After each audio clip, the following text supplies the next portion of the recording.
Lydia and I have been married for 3 years, and we have always had a great relationship. Last year, we decided to move to this quiet suburban neighborhood to start a new life. I am an architect and I am often very busy with my work, but Lydia has always been very supportive.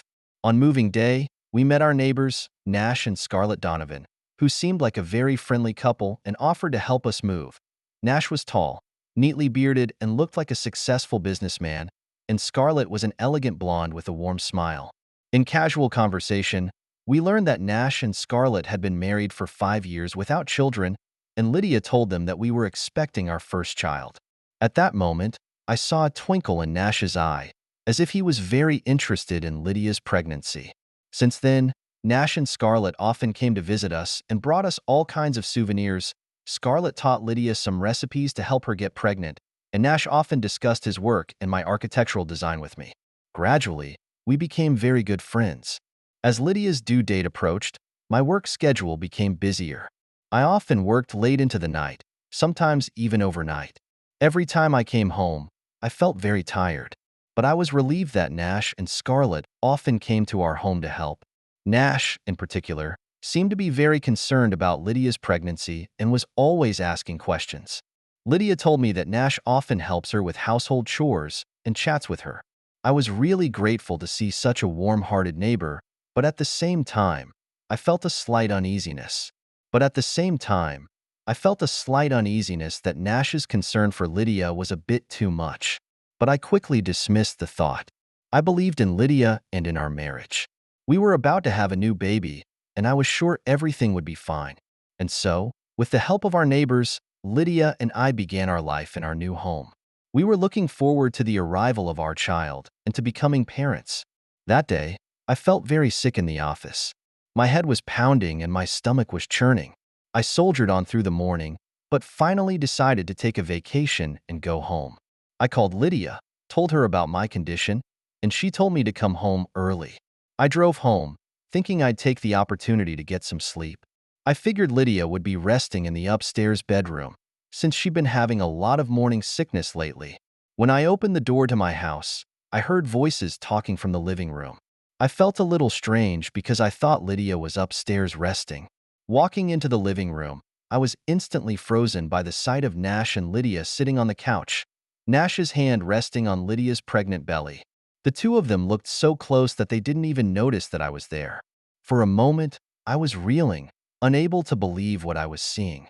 How could my wife, my Lydia, be this intimate with Nash? I felt shocked and betrayed. I questioned what they were doing. They were startled. Nash withdrew his hand in a panic and Lydia's face instantly turned pale. They started to explain. Nash said he was just checking on Lydia's baby, and Lydia quickly agreed, saying I shouldn't think too much. But their explanations sounded so pale to me. I felt anger burning in my chest, but I tried to control myself. I told Nash that I could take care of my wife and asked him to go back first. After Nash left, the living room fell silent, and Lydia kept her head down, as if she was afraid to look at me. I felt a surge of anger in my heart, but also a deep sense of powerlessness.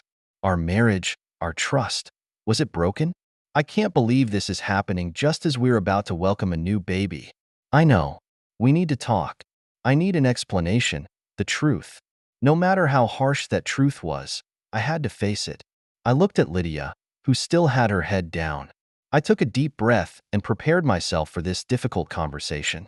Our marriage, our future, depended on the outcome of this conversation. I tried to calm myself and spoke as calmly as I could.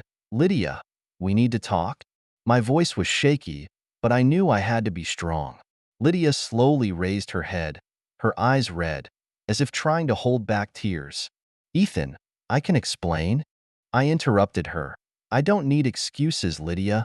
I need the truth. Please tell me what's going on between you and Nash. Lydia looked at me with fear and guilt in her eyes. I knew that our marriage had reached a dangerous point, and I had a decision to make. Will you trust Lydia and give her a chance to explain herself? Or should I listen to my inner doubts and investigate the truth of the matter? Whatever I decide, I know that our lives will change forever. Ever since the day I witnessed Nash and Lydia's intimate interactions, I've been tormented inside. Even though Lydia explained that everything was innocent, I couldn't get rid of my doubts. I began to think about Lydia's recent behavior, looking for possible clues. Was she meeting with Nash on a regular basis when I wasn't home? Was she hiding something from me? The more I thought about it, the heavier my heart became. I decided to have another in-depth conversation with Lydia. I had to understand the true nature of her relationship with Nash, otherwise I would never find peace in my heart. That night, after dinner, I worked up the courage to speak up and say that we needed to talk, and Lydia, looking a little nervous, asked me what was wrong. I took a deep breath, looked her straight in the eye, and asked her what was going on between her and Nash. Lydia's face turned pale, and she said that she had already explained that there was nothing between her and Nash and that he was just helping her. But I noticed that her voice was trembling and her eyes were beginning to avert. This made me even more suspicious. I continued to ask, if there was nothing between them, why did Nash come to her when I wasn't home and why did they seem so close? Lydia began to get anxious. She argued that Nash was just a good neighbor, a good friend, and that he knew I was busy at work, so he often came to help her. But her explanation sounded so weak to me. I felt anger and disappointment swirling in my heart. I questioned her. Would a friend touch her stomach that intimately?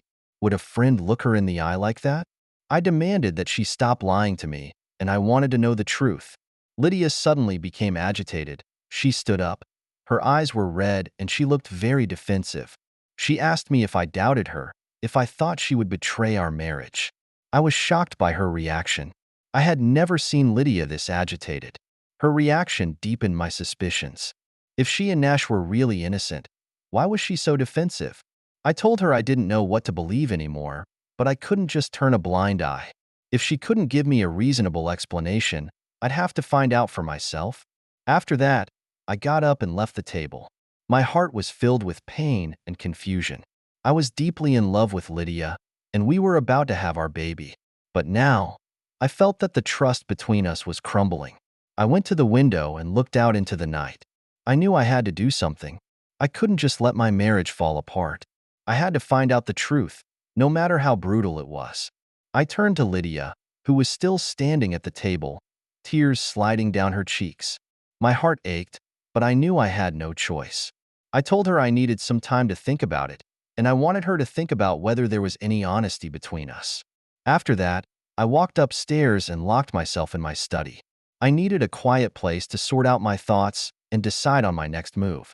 I sat at my desk, replaying over and over in my mind Lydia's reaction, Nash's behavior, and all the details of these days. I tried to find a rational explanation, an answer that would put my mind at ease. But as time passed, my doubts deepened. I took out my notebook and started listing Lydia's recent suspicious behavior. She gets nervous when she gets a call from Nash. She smiles involuntarily when she mentions Nash. She's even started changing into new clothes and dressing up more often. I didn't care about any of these details before, but now they all seem to have a different meaning. I felt a wave of powerlessness and despair. I didn't want to believe that Lydia would betray our marriage, but the evidence in front of me seemed to point in that terrible direction. I knew I had to make a decision. I couldn't just run away. I had to face the truth, no matter how brutal it was. I took a deep breath and made up my mind. Tomorrow, I'm going to talk to Nash. I'm going to ask him directly about his relationship with Lydia. At the same time, I'm going to confront Lydia again.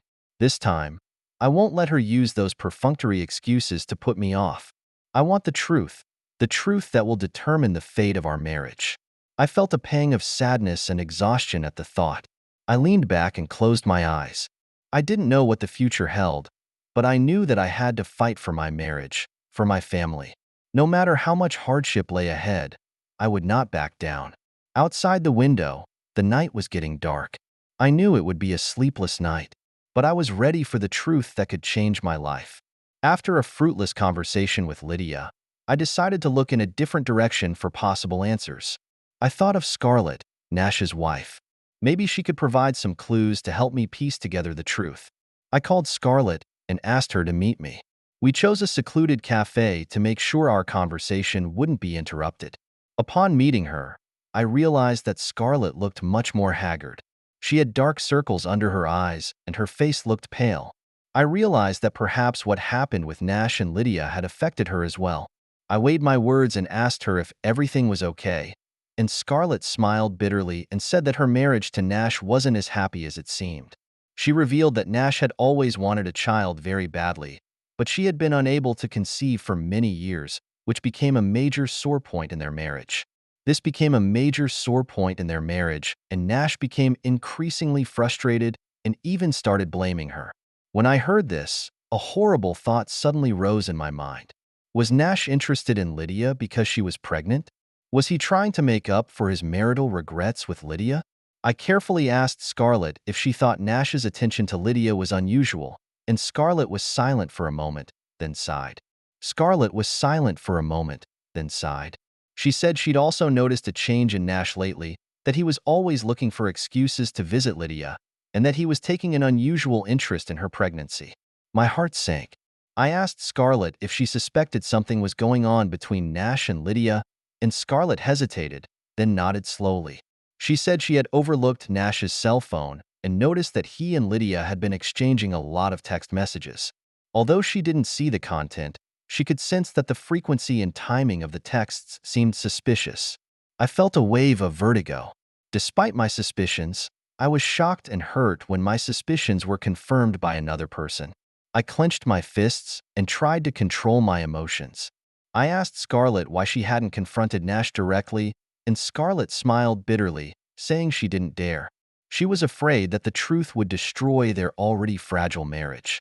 I felt a pang of sympathy. I knew it was a difficult choice for Scarlett, too, but I also knew that I couldn't stop there. I had to find out the truth, no matter how brutal it was. I held Scarlett's hand and told her I was sorry. Whatever happened, I thanked her for her honesty.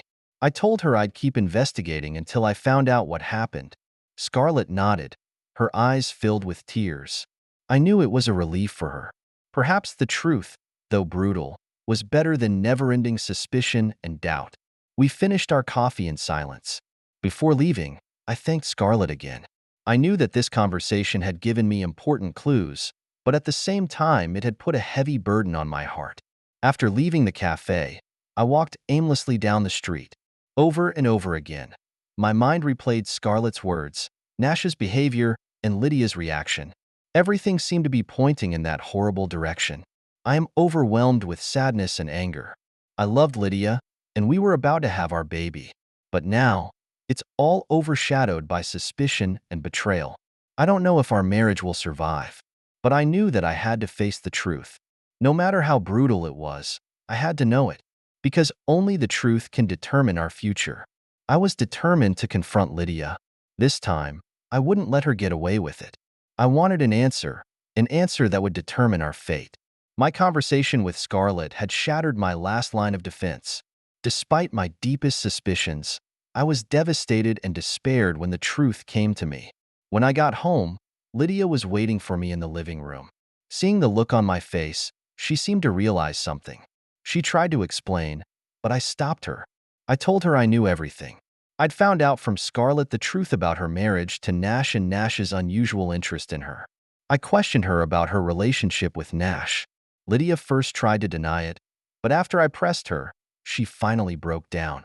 She admitted that there had been an emotional affair between her and Nash. She told me that it was in the early stages of her pregnancy and that I was often away from home working late. She felt lonely and vulnerable, and Nash was always there to comfort and support her. Gradually, she became attached to Nash and developed a fondness for him. They started seeing each other more often, talking and sharing their lives, and Lydia says she enjoyed being with Nash, which took her mind off the discomforts of pregnancy and anxiety about the future for a while. But Lydia insisted that nothing untoward had happened between her and Nash. She says she voluntarily distanced herself from Nash after realizing that her feelings were getting out of control, and she swears that it's all over between her and Nash now, and that she loves only me. Listening to Lydia's confession, I felt angry, sad, and powerless. I couldn't believe that the person I trusted the most would betray me. Even if they hadn't cheated on each other physically, emotionally, she had betrayed our marriage. I questioned Lydia why she hadn't told me earlier. We could have faced this problem together instead of letting it fester in the shadows and eventually explode in this way. Lydia cried and apologized, saying she didn't want to hurt me. She knew how much I had given to the family, and she couldn't bear to let me down.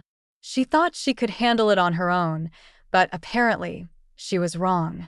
I was overwhelmed with exhaustion and despair. Our marriage, our trust, had been shattered. And to make matters worse, we have a baby on the way. How am I going to face this family that should be complete? I told Lydia I needed time to calm down. It had hit me too hard, and I couldn't forgive her right away. I didn't know if our marriage could continue, but I knew we had to think about the children. Lydia nodded her head as she cried out in pain. She pleaded with me to give her a chance to prove that she had changed. She vowed that she would spend the rest of her life making up for this mistake.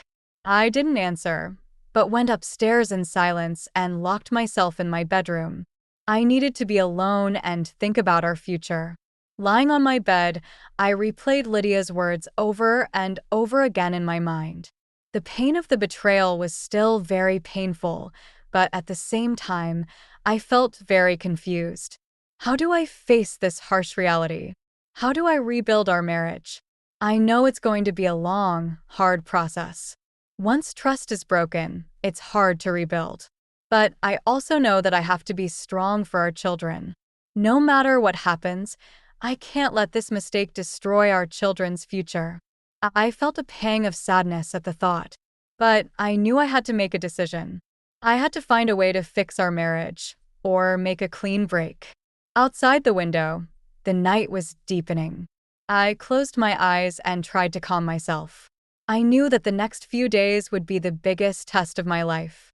But no matter what the outcome was, I had to face it bravely. Because this is my family, my responsibility. I took a deep breath and made a mental decision. Tomorrow, I will talk to Lydia again.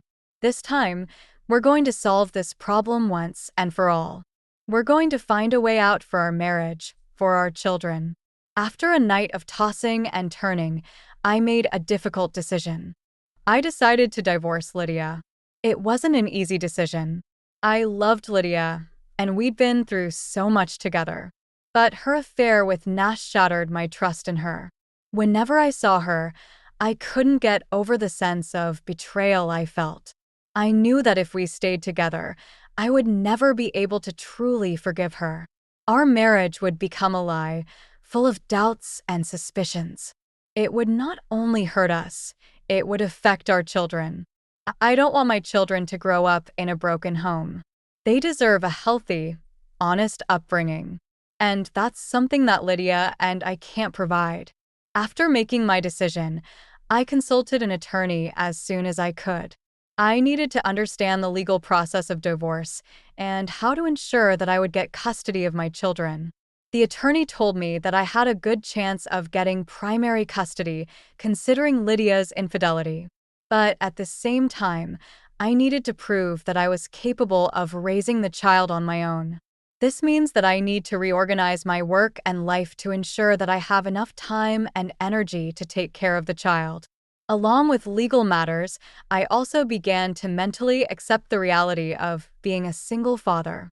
I knew it would be a huge challenge and that I would have to play the dual role of father and mother. I started reading books about single parenting and looking for support groups online.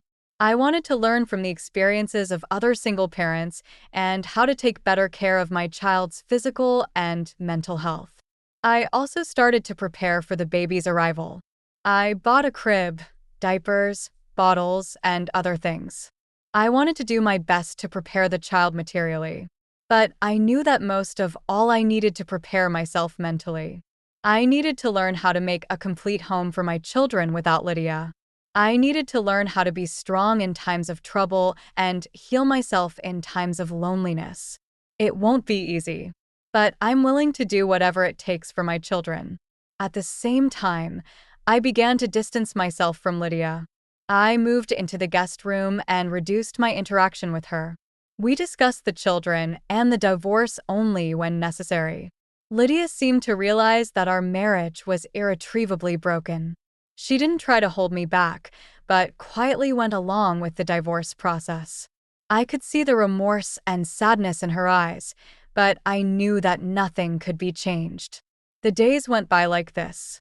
I did my best to prepare for my future life, and at the same time, I came to terms with this harsh reality. I know that divorce is just the beginning. I would face many more challenges to come, but I was ready. I have to be strong for my children and for myself. The divorce process went a little faster than I thought it would. After all the legalities were taken care of, I officially started my new life. I moved to the other side of town, away from a place full of memories and hurt. My new home was smaller, but it was enough for a single father and a newborn. The process of moving was physically and emotionally draining, but it also gave me a sense of new beginnings. I started to reorganize my life, prioritizing work and children.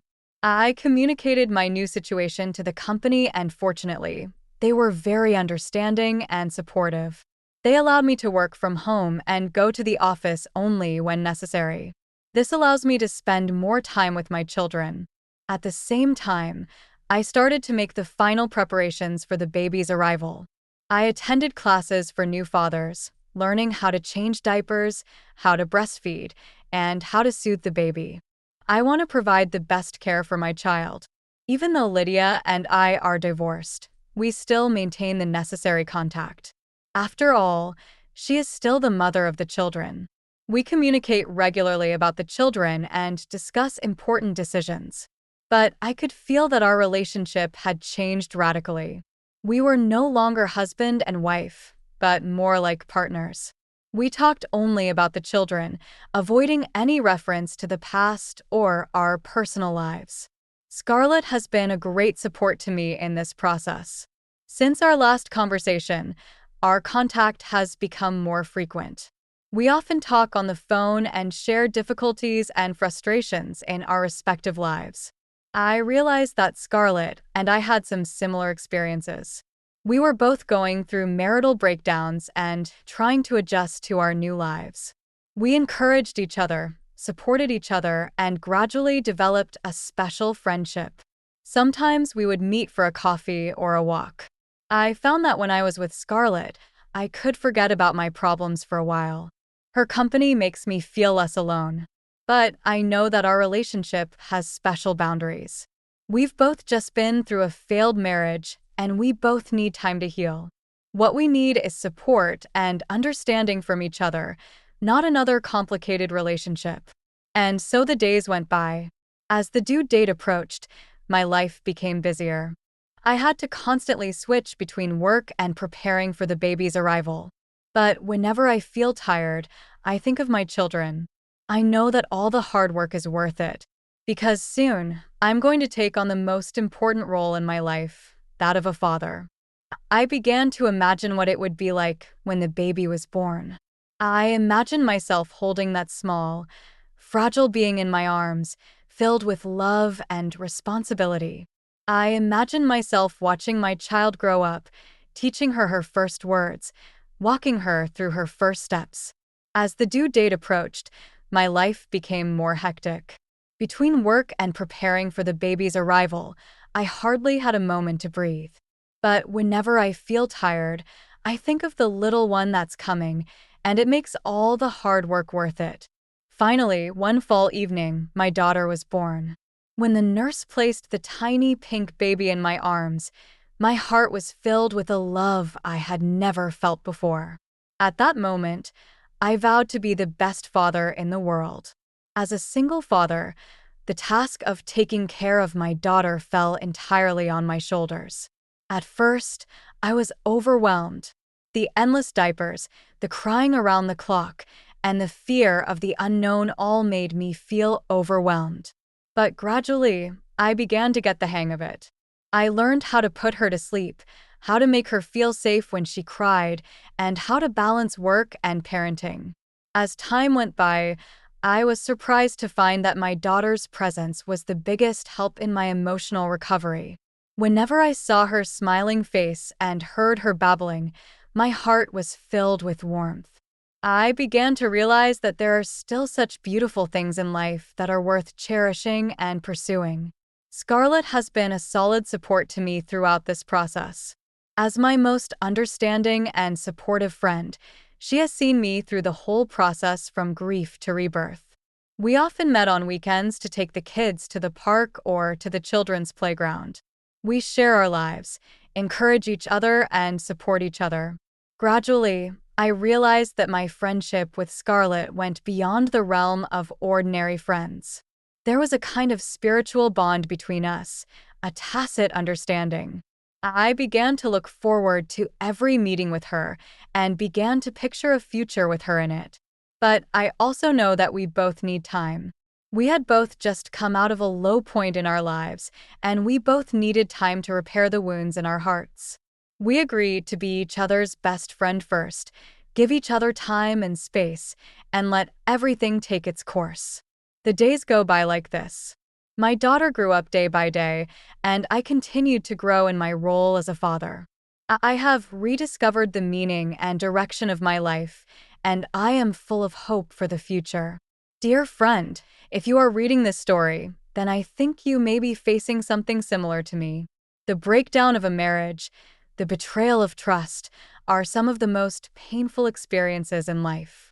I won't tell you that time heals all wounds, because I know that some traumas stay with us for the rest of our lives. But what I will tell you is that even in the darkest moments, there is light in life. For me, my daughter is the light. She is the light that has given me a new meaning in life and the courage to face the unknown future. Maybe for you, this light could be your child, your family, your friends, or your inner strong self. I want to tell you, don't give up. Don't let the pain of the past define your future. Everyone has the right to pursue their own happiness and create their own new life. The road will not be easy. You may fall, you may get lost, you may feel despair. But please believe that as long as you keep moving forward, one day you will come out of the darkness and see the light again. And please don't hesitate to ask for help and support. Just as I had Scarlett, I hope you will find someone who understands and supports you. Sometimes we need the strength of others to get back on our feet. In conclusion, I would like to say, please believe in yourself. Believe that you have the courage to face everything. Believe that you have the ability to make miracles. You are stronger than you think. Dear friend, I know you are going through the most difficult time of your life. But please don't give up hope. It's always darkest before the dawn, but the sun will rise. It is my sincere hope that when you read this story, you will feel a touch of warmth and strength. Remember, you are not alone. Life goes on and the future awaits. Go forward with courage, my friend. I believe the best is yet to come. Thank you for taking the time to listen to today's story. If you enjoyed it, please like and subscribe if you haven't already. If you have a story to share about your own or someone else's experience, please feel free to contact me. Take care.